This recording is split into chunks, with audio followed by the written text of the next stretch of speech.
भाजपा के लोग आतंक मचा रहे हैं।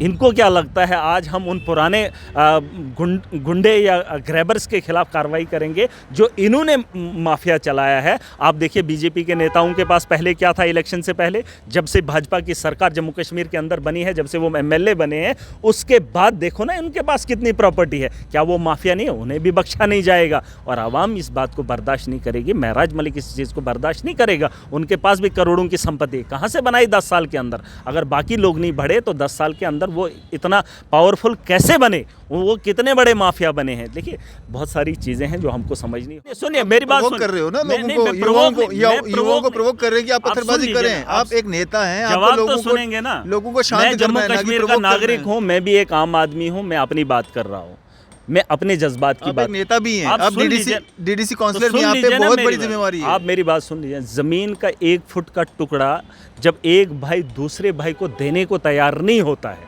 हमारे लोग कौन से हैं? मैं इसलिए कह रहा हूं कि हमें यहां पर माहौल को बदलने के लिए। आप देख रहे हैं न्यूज़ सैर इंडिया और मैं हूं अरफाज अहमद डैंग।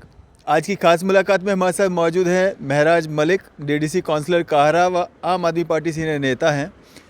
ये जो एंटी इंक्रोचमेंट ड्राइव्स जो चलाई जा रही हैं, काफ़ी खफा दिख रहे हैं, काफ़ी गुस्से में दिख रहे हैं और सरकार के ख़िलाफ़ जो है काफ़ी सारी बातें इनके द्वारा कही गई हैं। बातचीत करेंगे। महराज, काफ़ी गुस्से में हो आप, खफा हो सरकार से, और सरकार में आप भी कहीं ना कहीं जो है हिस्सा है सरकार का। देखिए हम पॉलिटिक्स में अगर हैं तो आम आदमी की बेहतरी चाहते हैं। जब आम आदमी परेशान है तो कहीं ना कहीं हमारे यहाँ भी सर में परेशानी होती है। देखिए हम भी घर छोड़ छाड़ के, सब चीज़ें छोड़ के जो है लोगों की रहबरी के लिए आए हैं, लोगों के मफाद के लिए आए हैं। हम चाहते हैं कि हम होते हुए हम लोगों को कुछ बेहतर दें, लेकिन अगर हम दे नहीं सकते हैं तो उनके साथ ऐसे हालात अगर हो रहे हैं तो हम उन्हें देख भी नहीं सकते हैं। तो इस किस्म का रोष है। लेकिन एक तरफ से एलजी मनोज सिन्हा और सरकार दावा कर रही है कि जम्मू कश्मीर के अंदर जो है हालात बेहतर हो जाएंगे, यहाँ पर विकास होगा, और दूसरी तरफ से उजाड़ने की बात हो रही है। तो निराशा तो रहती है। जिस तरीके से आप देखेंगे, मैंने कहा, बार बार कहा, बहुत सारे लोग जो है 90s की बात करते हैं। जिस तरीके से बहुत सारे लोगों ने कहा है कि माफिया है, यहाँ पर ज़बरदस्ती बसाया गया है। मैं मानता हूँ कि किसी भी तहत कोई भी पॉलिसी लेकर जो है इन लोगों को बठिंडी के अंदर या जम्मू के अंदर या कहीं पे भी बसाया गया है, वो भी हमारे लोग हैं। अब ये कुछ लोगों की पॉलिसी थी, लेकिन जो लोग बसे हैं उन्हें इसके बारे में कोई इल्म नहीं है। यहाँ पर जो जम्मू के अंदर बसा है वो सर्दी से बचने के लिए बसा है, वो यहाँ पर हिंदू और मुस्लिम को हराने के लिए नहीं बसा है। आपको क्या लगता है कश्मीर के अंदर -डिग्री का जब टेम्परेचर रहता है तो बुजुर्ग लोग वहाँ से उठ के आते हैं? गर्मियों के अंदर बठिंडी और जम्मू के अंदर यहाँ रश क्यों नहीं होता है? क्या उस वक्त ये हालात ख़राब नहीं करना चाहते? लेकिन ये सोच और समझ में फ़र्क रहता है जनाब। जब इस किस्म का माहौल पैदा करते हैं कि उस पॉलिसी के तहत यहाँ पर लोगों को बसाने का काम किया था, अरे यार उन लोगों ने गलतियाँ की। जो लोग यहाँ पर लोगों को बसाए, मुस्लिम को बसाए, उन लोगों की हो सकता है सोच में फ़र्क था, लेकिन जो लोग यहाँ पर बसे हैं वो सर्दियों से बचने के लिए बसे हैं।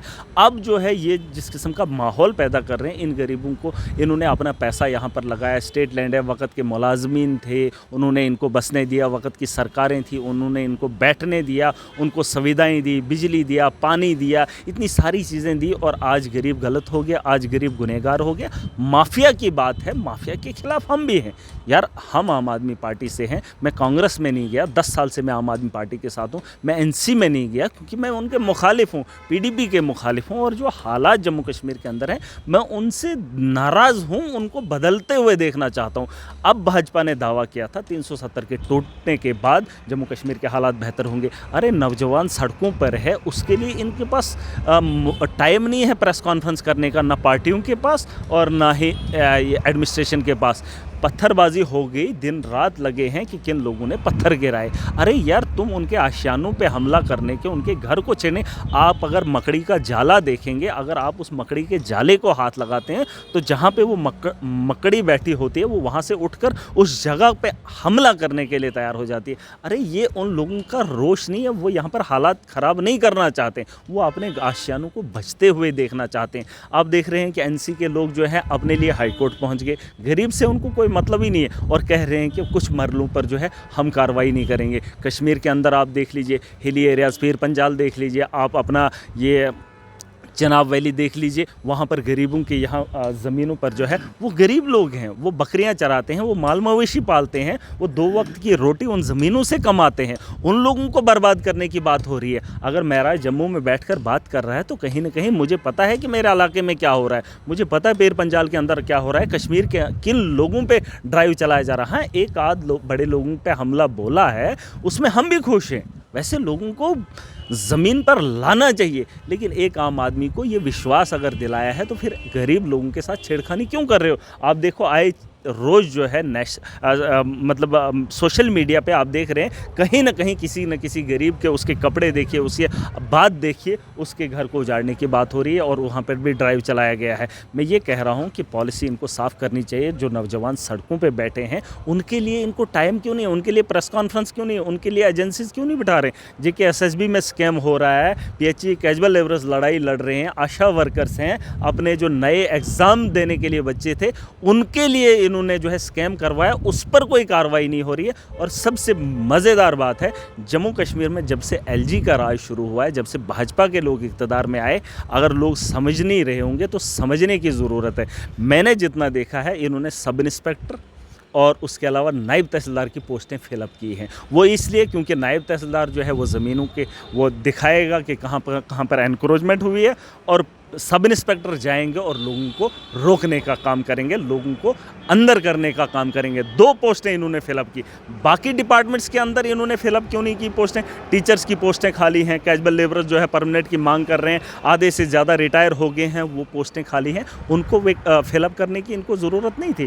कौन सी पॉलिसी जम्मू कश्मीर के अंदर ला रहे हैं? और अभी आप देख रहे हैं आतंकी संगठन जो है एक्टिव हो गया।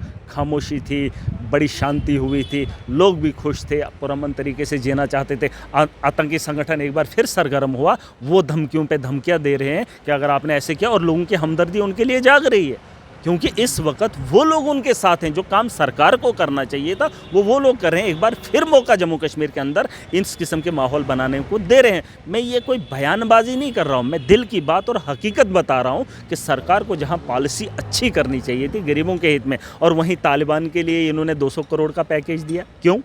जिस तालिबान को नेशनल लेवल का मीडिया, भाजपा के लोग, हिंदुस्तान के लोग कह रहे थे कि ये आतंकी संगठन है, और वहाँ पर आतंकी ने जो कब्ज़ा किया, वहाँ पे सरकार तालिबान की है, फिर उसी तालिबान को वहाँ बेहतर स्कूल देने के लिए, वहाँ बेहतर इंफ्रास्ट्रक्चर बनाने के लिए मोदी सरकार क्यों 200 करोड़ का पैकेज देगी?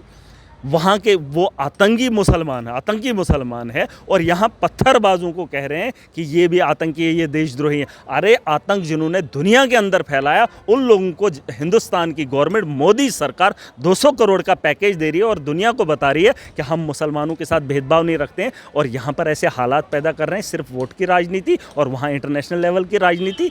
ये कौन सा सिस्टम है? और वहीं अपने देश पे $620 बिलियन जो है कर्ज है, और वो मदद करेंगे आतंकी संगठनों की, और यहाँ पर ड्राइव चलाएंगे डिमोलिशन का, यहाँ पर ड्राइव चलाएंगे जो नौजवान पढ़ा लिखा जो रोज़गार मांगता है उसे अंदर करने की बात करेंगे। महाराज, आपका जो तरीका है अपोज करने का, क्या वो सही है? पहले आप नायब तहसीलदार या DCs तक को जो है आपकी वो वीडियोस वायरल होती हैं और आप खुद उसको वीडियो बना करके वायरल करते हैं। अब आप सीधा LG के साथ में जो है लड़ाई लेना चाहते हैं, और पत्थरबाजों का आप सपोर्ट कर रहे हैं जिन्होंने पत्थरबाजी की। आपने कल के इंटरव्यू में कहा हुआ है कि पत्थर नहीं मारेंगे तो क्या करेंगे? क्या करने? आप मुझे बताओ, जब आशियाने पे हाथ उठाएंगे तो वो घर वाले क्या करेंगे?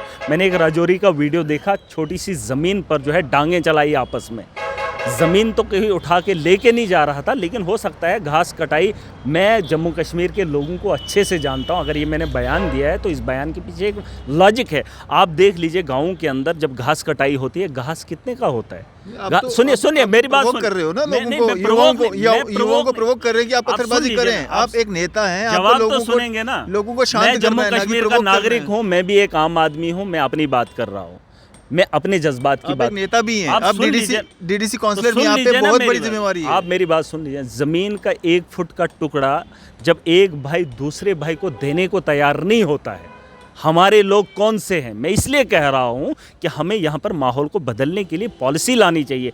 एक ज़मीन है, एक माँ के पेट से 2 भाई जन्म लेते हैं, तो दूसरे भाई को अगर 1 फीट की ज़रूरत होती है लेकिन हिस्से में नहीं है, अगर वो ऐसे ही वहाँ पर कब्जा करना चाहेगा तो दूसरा भाई उसका सर फोड़ देता है। और ऐसे केसेस पता नहीं कितने हैं जम्मू कश्मीर के अंदर। कोर्ट का सुनिए होंगे, नहीं, लेकिन एक नेता का काम कर, एक नेता का काम क्या है, लोगों को शांत करना, लोगों को शांत करना, ना कि उनको प्रोवोक करना। मैं लोगों की बात कह रहा हूँ, मैं लोगों की बात कह रहा हूँ कि अभी तक वही माहौल जम्मू कश्मीर के अंदर है। अब वैसी पॉलिसीज़ हमने बनानी है कि लोगों को समझाने, एजुकेट करने का काम करना है। वो तो करेंगे लेकिन टाइम लगेगा ना उन चीज़ों में। लेकिन अगर वहीं एक तरफ से कहेंगे विकास हो रहा है, दूसरी तरफ से उखाड़ने की बात होगी, दूसरी तरफ से ज़मीनें से हटने की बात होगी। मुझे बताओ, जिस आदमी का गुजर बसर ही छोटी सी ज़मीन पर रहता है, वो जो मुनहसर ही उसी पर है, वो आदमी क्या करेगा जीकर? वो तो ये मरेगा नहीं, वो तो खुदकशी भी करेगा, वो तो खुद भी मरेगा, या तो आप देखेंगे। ये मैं प्रवोक नहीं कर रहा हूँ, मैं बता रहा हूँ और दिल की बात बता रहा हूँ जो हालात जम्मू कश्मीर के अंदर है। यार, घर पर जब बात आएगी, एक आम आदमी पर जब छत नहीं रहेगी, वो कहाँ जाएगा? कहाँ जाएगा वो आदमी? कानून का दरवाजा खटखटाएगा। किस कानून की आप बात कर रहे हो? कोर्ट का। किस कानून की वो आदमी जिसके छत ही नहीं होगी, वो किस कोर्ट में जाएगा? वहाँ जिस कोर्ट में एक वकील 20,000 50,000 फीस लेता है, वहाँ से इंसाफ की गुहार लगाएगा और सालों साल लगेंगे। कब तक इंसाफ? कोर्ट और कचहरियों में कितने केसेस इतने गए हैं, कितने पेंडिंग हैं। और पत्थर मारना, हथियार उठाना ये क्या जायज़ है? नहीं, इसके खिलाफ हम सख्ती से मजम्मत करते हैं। अगर देश के अंदर, मैं एजुकेटेड हूँ, मुझे पता है कि गांधी ने उस उम्र में लाठी के सहारे 200 बरस की गुलामी से आज़ाद हमें कराया था। अगर हम भी यहाँ पर आज़ादी से जीना चाहते हैं तो हमें भी उसी रास्ते पर चलना है, हिंसा नहीं करनी है। उससे तो आपने 30 साल देखा, गोलियाँ भी चली, पत्थर भी चले। कश्मीर के अंदर क्या बदला? क्या बदला? खून खराबा हुआ। मैं तो उसके खिलाफ हूँ, इसलिए तो पॉलिटिक्स का हिस्सा बना हूँ। लेकिन मैं चाहता हूँ जो बड़े लोग बैठे हैं, जो जम्मू कश्मीर को खूबसूरत देखना चाहते हैं, हम भी हिंदुस्तान को नंबर 1 देखना चाहते हैं, हम भी अपने देश की तरक्की देखना चाहते हैं। लेकिन अगर ये आतंकी संगठनों को सपोर्ट करेंगे और अपने लोगों को उजाड़ने का काम करेंगे तो ये पॉलिसी बेहतर नहीं है। इसलिए मैं कह रहा हूँ कि जम्मू कश्मीर के अंदर पॉलिसी लानी चाहिए। आप देख लीजिए, राशन कार्ड बनाए नहीं जा रहे हैं, 60 और 40 का रेशो लाया है। ओल्ड एज पेंशन जो गरीब थे, हाँ, किसी को 60 और 40 में इन्होंने कहा कि बांटना ही बांटना है। 40% ये APL रखेंगे, 60% जो है BPL रखेंगे। अब मुझे बताओ, जिस गांव के अंदर या जिस इलाके के अंदर 90% गरीब हैं, उनको भी 30% एडजस्ट करने हैं APL कैटेगरी में। LG मनोज सिन्हा ने काम क्या किया है कि जिसका APL राशन कार्ड है उसकी भी ओल्ड एज पेंशन कार्ड दी। हालांकि वो गरीब है, लेकिन उसको 40% में फॉल करना ही करना है। अब कुछ गरीबों को 60% गरीबों को उठाया जा रहा है, लेकिन 40% में भी 30% 40% का गरीब आ रहा है। तो कहाँ जाएंगे ये लोग? वो पॉलिसी लेकर आए हैं कि जिन गरीबों को रोज़गार मिल रहा था वो भी छीनने की कोशिश कर रहे हैं। अरे उनके लिए काम करो ना। ये जो बाहर बैठे बच्चे हैं, भाजपा के कार्यालय के बाहर हैं, उस पर प्रेस कॉन्फ्रेंस देना कि इन लोगों का क्यों नहीं आप मसला हल कर रहे हो। गवर्नर क्यों नहीं उस पर बात करेगा? बस एनक्रोचमेंट कहाँ करनी है, कौन कौन माफिया। अरे हमें पता है माफिया कौन है और तुम्हें भी पता है माफिया कौन है। और माफियाज की अगर बात है, उनके पास स्टेट लैंड और फॉरेस्ट लैंड नहीं है खाली। माफिया जो है वो बड़ा समझदार है, उसने मलकियत ज़मीनें खरीदी हैं, उन्होंने मलकियत ज़मीनों पे कब्जा किया है। उन्होंने, अगर वो माफिया थे तो उन्होंने उस वक्त की सरकारों को खरीद कर जो है अपनी ज़मीन को मलकियत बनाया है। LG मनोज सिन्हा को कैसे पता चलेगा? वहाँ अगर बचा है तो गरीब ही बचा है, उसे इल्म नहीं है कि मेरी ज़मीन क्या है। महराज, भाजपा की अगर हम बात करें, सेंटर में भाजपा है, जम्मू कश्मीर में भी कहीं ना कहीं इनडायरेक्टली जो है भाजपा की ही सरकार चल रही है, डायरेक्टली चल रही है। लेकिन भाजपा वाले मानते नहीं है इस बात को। और जब से ये 9 जनवरी के बाद जब से ये ऑर्डर निकला हुआ है, तब से बयानात तो बहुत सारे आ रहे हैं। अगर हम सुनील शर्मा जी की बात करें, उन्होंने भी कहा था कि मैं LG साहब से मेरी बात हुई है, वो 5 से 15 मरले तक वालों को नहीं छेड़ेंगे। बहुत सारे बयानात हुए, यही तो लेकिन कल उन्हीं के बयानों की बात तो हम भी कह रहे हैं। नहीं, लेकिन बजालता में उन्होंने ही जो मुझे पता बजालता में और परगालता में जो एक पर्टिकुलर कम्युनिटी के लोग रहते हैं, सुने मेरी बात, पर्टिकुलर कम्युनिटी के एक लोग रहते हैं, एक मार्केट है वहाँ पे, पर्टिकुलर कम्युनिटी की मार्केट है वहाँ पे युद्धवीर सेठी जो वाइस प्रेसिडेंट है भाजपा के, वो जाकर के धरना देते हैं उन लोगों के फेवर में। कैसे देखते हैं इस धरने को? देखिए, एक तरफ से जिनकी लाठी उसी की भैंस, वो भैंस भी खुद बन रहे हैं और लाठी भी अपनी चला रहे हैं। देखिए, बात ये नहीं है 15 मरले। अगर है तो बीजेपी की सरकार है यहाँ पर। एलजी किसकी बात पे चल रहा है यहाँ पे, किन के इशारों पे चल रहा है? चुनाव तो अगर एलजी के हाथ में होता तो वो करा लेता, लेकिन उसकी तो चलती ही नहीं है। ये सारा का सारा बीजेपी ही इसको चला रही है, इस बात से किसी को एतराज़ नहीं होना है। और जो बीजेपी के लोग बयान दे रहे हैं उन्हें पता है वोट खतरे में है। वोट जो है उनको वोट की प्रॉब्लम है। अगर 15 मरलों की बात है तो क्या 15 या 5 मरले या 10 मरले वाले लोगों को इन्होंने घर नहीं उजाड़े? क्या नहीं उजाड़े? उन्हें पता है इस बात का जो है माहौल बनाया जा रहा है लोगों को डराने धमकाने का। कुछ लोगों को जो है सुनील शर्मा को वहाँ उनकी भी ज़रूरत है जिन लोगों की वो बात कर रहा है। लेकिन मैं पूछना चाहता हूँ भाजपा के लोग क्या सपोर्ट करेंगे? आज उनका वक्त है, कल किसी और का होगा। पहले अगर उन एनसी वालों का था, पीडीपी वालों का, जिन्हें ये माफिया कहते हैं, अरे 10 साल से भाजपा भी माफिया बनी हुई है। 10 साल पहले एनसी के लोगों ने लूटा, कांग्रेस के लोगों ने लूटा, पीडीपी के लोगों ने लूटा, लेकिन 10 साल से लगातार 2023 तक भाजपा के लोग आतंक मचा रहे हैं। इनको क्या लगता है आज हम उन पुराने गुंडे या ग्रैबर्स के खिलाफ कार्रवाई करेंगे जो इन्होंने माफिया चलाया है? आप देखिए बीजेपी के नेताओं के पास पहले क्या था इलेक्शन से पहले, जब से भाजपा की सरकार जम्मू कश्मीर के अंदर बनी है, जब से वो एमएलए बने हैं, उसके बाद देखो ना इनके पास कितनी प्रॉपर्टी है। क्या वो माफिया नहीं है? उन्हें भी बख्शा नहीं जाएगा और आवाम इस बात को बर्दाश्त नहीं करेगी। महराज मलिक इस चीज़ को बर्दाश्त नहीं करेगा। उनके पास भी करोड़ों की संपत्ति कहाँ से बनाई 10 साल के अंदर? अगर बाकी लोग नहीं बढ़े तो 10 साल के अंदर वो इतना पावरफुल कैसे बने? वो कितने बड़े माफिया बने हैं? देखिए बहुत सारी चीज़ें हैं जो हमको समझनी होंगी। और ये जो खेल खेल रहे हैं, एक तरफ से एलजी का भाषण दे रहे हैं और बता रहे हैं हम जा रहे हैं, हम भाजपा के लोग बात कर रहे हैं, हम इस देश को चला रहे हैं, और दूसरी तरफ से कह रहे हैं हमने एलजी से बात की। एलजी से बात करनी और उसके बाद प्रेस कॉन्फ्रेंस करना 10 मरले वाले। आप मुझे एक बात बताओ, हम लैंडलॉर्ड हैं कि लैंड माफिया है? क्या हमारे पास सिर्फ 10 मरले होनी चाहिए? क्या हमारे पास सिर्फ 2 कनाल होनी चाहिए? क्या हमारे पास सिर्फ 10 कनाल होनी चाहिए? ये कौन सी बात कह रहे हैं आप और एलजी मनोज सिन्हा और बीजेपी के लोग बताएंगे? अरे हमारे पास सैकड़ों कनाल ज़मीन होनी चाहिए एक किसान के लिए। एक किसान के पास एग्रीकल्चरल लैंड नहीं होगी तो ये क्या ज़मीन भी अडानी को बेचने का काम करे? एयरपोर्ट बेच दिए, रेलें बेच दी, सारा कुछ बेच दिया, अब क्या ज़मीनें भी अडानी को बेच देंगे? वहाँ पर भी यही खेती बाड़ी करेंगे। किसानों को मौका ही नहीं होगा अब काम करने का। आप क्या समझ रहे हैं? हमें मरलों में ज़मीन नहीं चाहिए। अगर हम काश्तकार हैं, अगर हम ज़मींदार हैं तो हमें सैकड़ों कनाल ज़मीन चाहिए। हम पैदावार करेंगे, यहाँ पर हम फ्रूट पैदा करेंगे। अब देखिए कश्मीर के अंदर फ्रूट के बागात हैं, कितने कनालों में कितने वो हेक्टर्स हैं होंगे? आपको क्या लगता है जो वहाँ पर फ्रूट की पैदावार कर रहे हैं, जो हमारा फ्रूट कश्मीर से बाहर जा रहा है, उनके पास क्या 10 मरले है? कल की डेट में इनको बोलेंगे ये अखरोट के पेड़ उखेड़ दो, ये सेब के पेड़ उखेड़ दो, इनको सिर्फ 2 मरले होनी चाहिए या 10 मरले होनी चाहिए? अरे हम ज़मींदार हैं, हमें ज़मीनें होनी चाहिए, हम पैदावार करते हैं और कुछ लोग उन्हीं चीज़ों पर मुनहसर करते हैं। बहुत सारे सवाल हैं। भाजपा के लोग फ़िलहाल लोगों के बारे में बेहतर सोचें, फ़िलहाल दिमाग के अंदर बेहतर सोच लाएँ और उन गरीबों को बता दें कि आपके साथ छेड़खानी नहीं होगी। फारूक अब्दुल्ला का नाम लें, महबूबा मुफ्ती का नाम लें, गुलाम नबी आज़ाद का नाम लें, नेताओं का नाम लें ना, सीधा उनकी एक लिस्ट जारी करें कि ये लोग ग्रैबर्स हैं या उनके साथ में उस वक़्त के रहे हुए माफिया ये वो लोग हैं। उनकी लिस्ट एक जारी करें, उन लोग खुश होंगे। लेकिन अगर लोगों को कन्फ्यूजन में डाला जाएगा कि नहीं जिसके पास स्टेट लैंड है उनको जो हटा दिया जाएगा, मैंने कहा माफिया इतना नाअहल नहीं है इनकी तरह। माफिया ने उस वक़्त के माफिया ने अपनी ज़मीन को मलकियत भी बनाया होगा, अगर उसके पास पैसा भी आया होगा तो उसने मलकियत ही खरीदी होगी। अगर फंसा है स्टेट लैंड के अंदर तो वो एक गरीब है। क्या एक मैसेज रहेगा आपका आम जनता के लिए अगर इस तरह की सिचुएशन फिर से बनती है जो जनता, मलिक मार्केट में हुआ, जनता क्या को वैसा दोबारा होना चाहिए? नहीं, जनता को भी एक वैसा दोबारा होना चाहिए जो मलिक नहीं, ऐसा बिल्कुल नहीं होना चाहिए। लेकिन वही मैं कह रहा हूँ, एक मैसेज सपोर्ट नहीं करते हैं आप? बिल्कुल, हम तो इसकी मजाक फिर पॉलिटिक्स में होते ही नहीं। फिर पॉलिटिक्स नहीं, आप समझ नहीं रहे, फिर हम पॉलिटिक्स में नहीं होते। हम तो माफियाज को इसी तरीके से हटाना चाहेंगे। अपना हक है, जो हिंदुस्तान के अंदर आइन बना है, कानून है, हमें उसी तरीके से हमारा हक है बात करना, हमारा हक है, तो इसी अंदाज से हम बात करेंगे और इन लोगों को रोकने का काम करेंगे। हम 10 साल नहीं 12 साल से पॉलिटिक्स के अंदर, और हम समझ सकते हैं कि हमें किस तरीके से काम करना चाहिए। फिलहाल ये वाला बिल्कुल ये वाला काम नहीं करना चाहिए, इस पर मैंने ऑलरेडी बयान दे रखा है। लेकिन एक मैसेज जम्मू कश्मीर की आवाम को देना चाहूँगा। देखिए भाजपा के लोग यहाँ पर माहौल को ख़राब करना चाहते हैं। वो चाहते हैं कि लोग अफरा तफरी में रहें, लोग जो हैं ज़मीन और मकानों की बात करें, असली मुद्दे से हट जाएं। जो हालात जम्मू कश्मीर के अंदर हैं, बेरोज़गारी इतनी बढ़ चढ़ कर सर चढ़ कर बोल रही है, यहाँ चुनाव नहीं हो रहे हैं, इलेक्टेड रिप्रेजेंटेटिव्स नहीं हैं, यहाँ जो माफिया आज की डेट में है वो एडमिनिस्ट्रेटर है, माफिया बना हुआ है। आज की डेट में भी इतनी स्मगलिंग हो रही है लेकिन उनको पूछने वाला ही नहीं है कोई।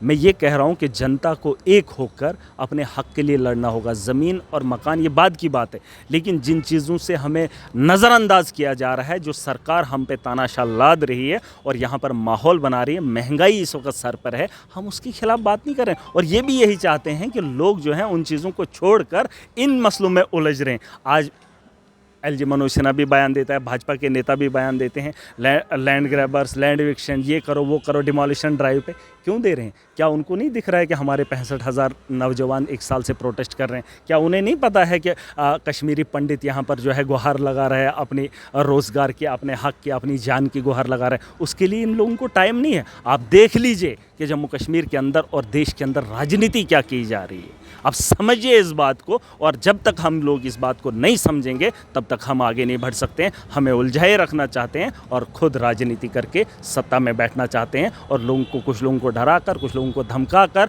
और दुनिया को दिखा कर कि हम सेकुलर हैं और देश के अंदर नफरत फैलाकर राजनीति करना ये ज़रूरी नहीं है। आवाम को इकट्ठा होकर अपने मुल्क के बारे में, अपनी स्टेट के बारे में सोचना होगा कि हमने किन मुद्दों पर बात करनी चाहिए और किन मुद्दों पर हमें एक होना चाहिए। अगर जम्मू कश्मीर की आवाम इकट्ठी हुई होती, आज से पहले वोट की ताकत से एकजुट होती, अपने हक के लिए, उन लोगों के लिए जो कैजुअल लेबरर्स 2014 से जो वादा किया था, इंतज़ार कर रहे हैं, अगर उन लोगों के साथ खड़े होते, ये जो लोग गुहार लगा रहे हैं, मांग कर रहे हैं, जो JKSSB में स्कैम हो रहे हैं, अगर हम उन बच्चों के साथ खड़े होते तो यहाँ पर ये डिमोलिशन ड्राइव नहीं चलता, सरकार भी उसी के बारे में सोचती। लेकिन जब हमारे जहन खाली हो गए, एक दूसरे का दर्द नहीं समझ रहे हैं, तो उनके पास मौका मिल रहा है लोगों को उलझाने का। बिल्कुल, चलें, शुक्रिया हमारे से बातचीत करने थैंक के यू, लिए। तो ये थे हमारे साथ महराज मलिक जी, DDC काउंसलर काहरा और आम आदमी पार्टी सीनियर नेता। आपकी इस सब पे क्या राय है? आप भी अपनी राय जो है ज़रूर साझा कीजिएगा। इसी तरह की मजीद अपडेट्स के लिए आप देखते रहें न्यूज़ 7 इंडिया। मैं अरफाज मडैंग, कैमरामैन शाहनवाज के साथ।